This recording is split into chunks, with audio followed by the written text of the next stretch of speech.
Argentine superstar Lionel মেসিকে তখন Neymar সম্পর্কে জিজ্ঞেস করা হয়, তিনি বলেন, কোনো সন্দেহ ছাড়াই নেইমার জুনিয়র বিশ্বসেরা এবং আমি তাকে মন থেকে খুব পছন্দ করি।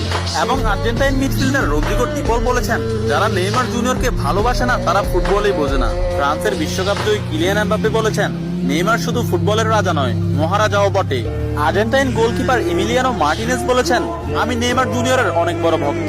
আর্জেন্টাইন বিশ্বকাপ জয়ী তারকা ডিয়েগো ম্যারাডোনা বলেছেন, আগামী 10 বছরে 10 জন মেসি আসবে, কিন্তু আগামী 10,000 বছরেও একজন নেইমার আসবে না।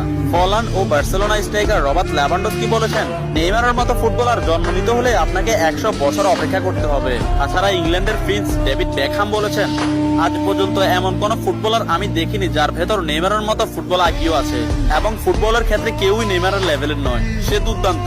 এবং আর্জেন্টাইন বিশ্বকাপ জয়ী তারকা অ্যানহেল ডি মারিয়া বলেছেন, নেইমারের সাথে যে কোনো প্লেয়ারের তুলনা করা অপরাধ।